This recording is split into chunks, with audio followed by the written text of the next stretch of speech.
علیزہ ہنوز اسے ناسمجھی سے دیکھ رہی تھی. مگر مجھے تو منانا ہی نہیں آتا. وہ جھنجھلا گئی. اچھی طرح تیار ہونا تو آتا نا. گل نے اس کے حلیے کو دیکھ کر کہا. تیار ہونا کیا مطلب؟ وہ ٹھٹکی. مطلب خود ہی سمجھ میں آ جائے گا. بس آپ نئے کپڑے پہن کر سر سے پاؤں تک تیار ہو جائیں. صاحب کی ناراضی آپ کو دیکھ کر ہی ختم ہو جائے گی. یہ بات تو میں گارنٹی کے ساتھ کہہ سکتی ہوں. گل کا لہجہ معنی خیزہ ہو رہا تھا اور لیزا کے چہرے سے شرم کی سرخی دوڑ گئی. مگر میں ایسا نہیں کر سکتی گل. وہ سن کر ہی جھجک گئی. ارے یہ کیا بات ہوئی لیزا بی بی؟ صاحب آپ کے لیے اتنا کچھ کر لیتے ہیں اور آپ ان کے لیے تیار نہیں ہو سکتی. بڑے افسوس کی بات ہے یہ تو. گل نے مایوسی اور تعصب سے کہتے سر ہلایا اور اس کے سر ہلانے کے ساتھ ساتھ لیزا کا دل بھی ہل گیا. اگر میں ایسا کر لوں تو کیا وہ مان جائے گا؟ اس نے بڑے اشتیاق سے پوچھا. ناراض رہیں گے تو نقصان اٹھائیں گے. فائدہ اسی میں ہوگا کہ مان جائے. گلاجی سے کچھ اور ہی مشورے دے رہی تھی اور لیزا دلاور کو منانے کے لیے اتنی بے چین تھی کہ فوراً ہی ہر بات کے لیے مان گئی تھی اور گل اٹھ کر اس کے کپڑے نکالنے لگی.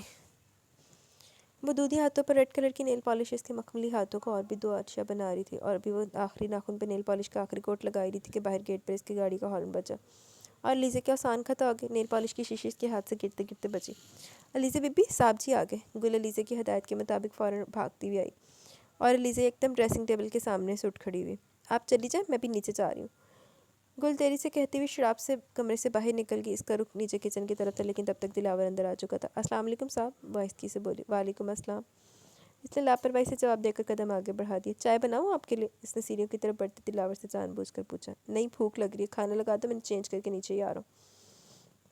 وہ جلد سے کہتا وہ اوپر اپنے بیڈ روم میں آ گیا مگر بیڈ روم میں قدم رکھتے اس کے قدم ٹھٹک گئے. کمرے میں نیل پالش کی ایک مخصوص سی خوشبو اسے کمرے میں قدم رکھتے ہی محسوس ہو گئی. حالانکہ اپنے کمرے میں یا اپنے گھر میں اس نے خوشبو پہلے کبھی محسوس نہیں کی تھی لیکن پھر بھی وہ اسے انجان نہیں تھا کیونکہ اپنے آس پاس اکثر خواتین کے پاس وہ یہ خوشبو محسوس کر چکا تھا. ہو سکتا ہے گل نے کمرے کی کوئی صفائی وغیرہ کی. وہ خود کو خود ہی بہلاتا سر جھٹک کے آگے بڑھ کے ریف کیس ٹیبل پر رکھ کے خود بیڈ پر بیٹھ گیا اور نیچے جھک کر اپنے بوٹوں کے تسمے کھولنے لگا تھا اور بوٹوں کے تسمے کھول کر اب پاؤں بوٹوں سے آزاد کرتے ہوئے چند سیکنڈ کے لیے بیڈ پر ٹھیر ہو گیا مگر بازو بیڈ پر پھیلائے تو وہ ایک بار پھر ٹھٹکا تھا. اس کے ہاتھ سے کوئی ریشمی چیز ٹکرائی. اس نے پٹ سے آنکھیں کھول دی. وہ ریشمی چیز لیزے کا دوپٹہ تھا. بلیک کلر کا انتہائی باریک شفون کا دوپٹہ جس کے چاروں طرف ریڈ کلر کے سوتی دھاگے چھوٹے چھوٹے نفیس نگوں کا کام بنا ہوا تھا. یہ سوٹ اسی نے لیزے کو لے کر دیا تھا جب اسے پہلی بار شاپنگ پر اپنے ساتھ لے کر گیا تھا لیکن لیزے نے ایک بار بھی یہ سوٹ اور یہ دوپٹہ استعمال نہیں کیا. تو پھر آج یہ دوپٹہ یہاں کیا کر رہا تھا؟ وہ دوپٹہ ہاتھ میں لیے ایک دم سے اٹھ کھڑا ہوا. گل کہاں ہو؟ وہ گل کو بازی دیتا باہر نکلا. جی صاحب. وہ بوکھلائی ہوئی کچن سے باہر نکلی. کمرے میں کوئی آیا تھا کیا؟ وہ اوپر ریلنگ کے قریب کھڑا نیچے کھڑی گل سے پوچھ رہا تھا. جی صاحب جی میں گئی تھی. علیزہ بی بی کی ساری چیزیں نکال کر سیٹ کیا اور ابھی کر ہی رہی تھی کہ آپ آ گئے. گل بہانہ بنا گئی. تو تمہیں کیا ضرورت تھی ان چیزوں کو نکال کر سیٹ کرنے کی؟ جہاں پڑی تھی پڑی رہتی. وہ چیزیں کل بھی بیکار تھی آج بھی بیکار ہے. چاہے یہاں رکھو چاہے وہاں رکھو. وہ خفکی سے کہتا وہاں سے ہٹ کے دوبارہ کمرے میں آ کر ہاتھ میں پکڑا دوپٹہ دوبارہ بیڈ پر اچھال دے خود واش روم میں گھس گیا. لیکن جیسے واش روم سے شاور لے کر تولیہ رگڑتا باہر نکل کر ڈریسنگ ٹیبل کے سامنے اس کے دماغ میں ایک بار پھر خود بدھ ہوئی. ڈریسنگ ٹیبل پر سامنے ہی nail polish perfume hair brush ایک باڈی لوشن پڑا ہوا تھا جس کو دیکھ کر صاف لگ رہا تھا کہ انہیں سیٹ کر کے نہیں رکھا گیا بلکہ استعمال کیا گیا. اور استعمال کون کر سکتا تھا بھلا؟ گل سے تو اسے ایسی امید ہی نہیں تھی اور نہ ہی ویسی کوئی حرکت کر سکتی تھی. تو پھر کس نے کیا ہے استعمال؟ یہ سوال اس کے ذہن میں سوال ہی رہا اور جواب نہیں بن سکا کیونکہ جواب لیتا بھی تو کس سے؟ وہ کپڑے وغیرہ چینج کر کے نیچے خاموشی سے کھانا کھانے لگا. پچھلے کافی دنوں سے اس کی روٹین چلی آ رہی تھی کہ وہ کھانا کھا کر اپنے کمرے کی پچھلی سائڈ والے ٹیرس پہ کھڑا ہوتا تھا جہاں سے اس کا گھر کا سوئمنگ پول ایک بہت ہی خوبصورت سا منظر پیش کرتا.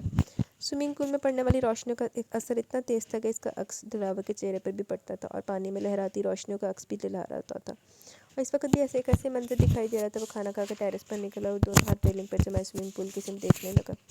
ابھی سے تقریباً 15 منٹ گزرے تھے کہ چند ملی جلی خوشبوؤں کا ایک نرم سا جھونکا اس کی سانسوں میں آ سمایا اور لیزا نے دھڑکتے دل کے ساتھ اس کی پشت پر اپنی پیشانی ٹکا دی.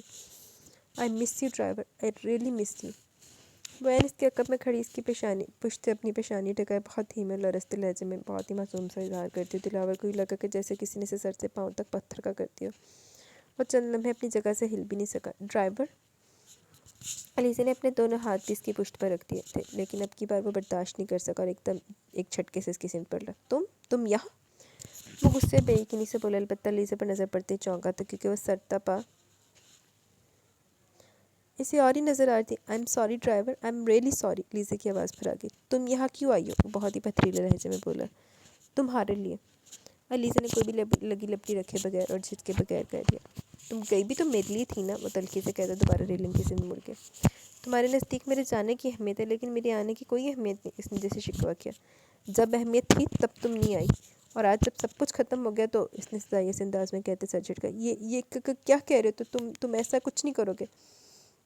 علیزہ کی زبان اور الفاظ بے ربط سے ہو گئے. طلاق کے پیپر سائن تیار ہو چکے ہیں، اب تمہارا میرا رشتہ پین سے لکھے ایک سائن تک رہ گیا، اور جیسے یہ سائن ہو گیا ہر چیز ختم، ہر بات ختم، ہر رشتہ ختم. پھر تم بھی آزاد اور میں بھی آزاد. میں وہی ڈرائیور کا ڈرائیور، تم وہی میم کی میم. وہ دانت پیس کر کہتا دوبارہ پلٹا اور اس پر ایک کچٹتی سی نظر ڈال کر مضبوط قدم اٹھاتا کمرے میں آ گیا. میں جانتی ہوں ڈرائیور، مجھ سے بہت بڑی غلطی ہوئی تھی، مجھے تم کو چھوڑ کر نہیں جانا چاہیے تھا، لیکن میں کیا کرتی؟ مجھے کچھ پتہ بھی تو نہیں تھا، میں تو ہر حقیقت سے انجان تھی. مجھے تو صرف وہ پتہ تھا جو میرے ساتھ ہوا، اور پھر ہم دونوں کا آپس میں رویہ بھی تو ایسا ہی تھا کہ ہم دونوں ایک دوسرے کے ساتھ خوش نہیں تھے. ایسے حالات میں میرا بڑی حویلی چلے جانا کوئی بڑی بات نہیں ہے. ہاں، اب اگر میں تمہیں چھوڑ کر جاؤں تو بے شک ناراض ہو جانا، بے شک طلاق دے دینا، بے شک گھر سے نکال دینا، لیکن اس بار، صرف اس بار معاف کر دو. علیزہ نے اس کے سامنے بے اختیار اپنے ہاتھ جوڑ دیے. میرے ظرف کی حد ختم ہو چکی ہے، تھک چکا ہوں معاف کر کر کے. جھنجھلا کے. تمہارے ظرف کی حد ہماری سوچ سے بھی زیادہ وسیع ہے ڈرائیور، پلیز. وہ التجا کر رہی تھی. آئی ایم سوری، میرے پاس اب کوئی گنجائش نہیں ہے. وہ سنگ دلی سے کہہ کر رخ موڑ گیا. پلیز ڈرائیور، مجھے وقار پنتی کی بیٹی نہیں اپنی اماں کی بہو سمجھ کر معاف کر دو. علیزہ نے کچھ ایسے انداز میں کہا اور کچھ ان الفاظ میں التجا کی کہ دلاور کو کھڑے کھڑے کرنٹ چھو گیا. ایک تو اس نے بات ہی ایسی کہہ دی تھی، اور دوسرا اس نے اس کے سامنے ہاتھ بھی جوڑ رکھے تھے. اس کا پتھر ہوا کلیجہ ایک بار پھر تڑک گیا. اس نے علیزہ کو بڑی کاٹدار نظروں سے دیکھا. ٹھیک ہے، میں معاف کر دیتا ہوں، لیکن میری کچھ شرائط ہے. کہ وہ پوری کر سکو گی تم؟ وہ اس کے سامنے کھڑا اس کے چہرے پر نظریں جمائے ہوئے پوچھ رہا تھا. اور علیزہ بھی اسٹیج پر پہنچ چکی تھی کہ اس نے ذرا سی بھی تخیر کیے بغیر اور کچھ سوچے سمجھے بغیر فوراً حامی بھر لی. جی تو گائز، یہاں پہ ہماری ایپیسوڈ اپنے اختتام کو پہنچی. کیسی لگی کہ اس نے اپنی رائے کا ضرور اظہار کیجیے گا. کیا ہوگی شرط دلاور کی؟ کیا لگتا ہے آپ کو؟ تو ابھی ہم چلتے ہیں کمنٹ سیشن کی طرف، دین ویڈیو کا اینڈ کریں. آئی ایم ہیومن. میں جہاں زیب کا سن کے سمجھی زری کا جوڑ آ گیا. آہو یار جیزی پا دیں زری دے نال، کوئی تے پاندے، لیکن زری کلی رہ گئی. Thank you. I am human. Bushra Azam very nice episode. زبردست اسٹوریز، بہت بہت زبردست. Thank you very much Bushra. Amrit feel. Ahad was very nice guy. He was very special. Bounded boundaries for his father, no doubt. Storyline was superb. Thank you very much, dear Amrat Afel. Absar Haider. اس دفعہ سب سے مظلوم کردار دلاور کا ہے، بہت اکیلا، کوئی دکھ مزید نہ ملے اس کو. نہیں ملیا جی Absar Haider. Thank you very much. نہیں ملیا دلاور نوں ہور مزید کوئی دکھ، جڑے دکھ سہنے سی وہ سہ گیا. B7110. Why does no one see Zarine's pain? Her love was not one-sided. The lover loved her too, but never said it. She is being treated unfairly, even though she has a kind heart and cares for everyone. غلطی صحیح کی تھی. میرا بھی یہی point of view تھا کہ زری کا کوئی خیال کیوں نہیں کر رہا. سارے کوئی زری بیچاری کلی رہ گئی. Thank you very much. B710. Musarrat Jan. شکنو ناول و حسن قول پلیز ریڈ کر دیں. اگر پرمیشن ملی تو ضرور کروں گی مسرت جان. الطاف احمد. آپ 3 دن سے ایسے موڈ پر لا کے چھوڑتی ہیں کہ انسان کے اندر چول مچ جاتی ہے. اسے لیزے کو دلاور کے ساتھ آنا چاہیے تھا. ایموشنل سین میں آپ کی کمنٹری ہنسنے پر مجبور کر دیتی ہے. بندہ کنفیوز ہوتا ہے ایموشنل ہو جاؤں یا ہنسوں. میرے گھر والے مجھے ایسے دیکھتے ہیں تو بولتے ہیں کہ یہ پوری کی پوری پاگل ہو گئی. معذرت کے ساتھ رخسار، آپ کو میری وجہ سے پاگل پن کا ٹیگ ملتا ہے. میں تو بیچاری کوشش بھی نہیں کرتی اپنی مظلومانہ رائے کا اظہار کرنی ہے. Thank you very much Altaf Ahmed. اب سارا تک لیزے کو دلاور کے ساتھ رہنا چاہیے. نو ڈاؤٹ میں بھی اس حق میں ہوں. تو وہ نال ہی آئی ہے. علی بیگ. ہائے اللہ، بس لیزے دلاور کی سپریشن نہ کروائیے گا پلیز. نہیں کرائی جناب، نہیں کرائی. Thank you very much Ali Baig. Ali Baig dear please ایسا نہ کرنا، مطلب لیزے کو مارنا مت. بیچاری کے ساتھ اتنا ظلم نہیں، اور نہیں کرایا لیزے دینا ظلم کی ہو گیا ہے. زری دینا بیچاری دینا سارے ظلم ہو گئے. لیزے مرا جاتی تو زری تو بچ جاتی. لیکن چلو لیزے کے ساتھ تو مجھے خود لیزے پسند تھی، میرے حساب سے بھی لیزے کے ساتھ ہی آنا چاہیے تھا، لیکن زری نو کوئی تو لبنا چاہیے تھا سی. Thank you very much Ali Baig. Sana Habib. Azhan اور رابکینے کا کپل بنے گا. آہو آہو دائسی.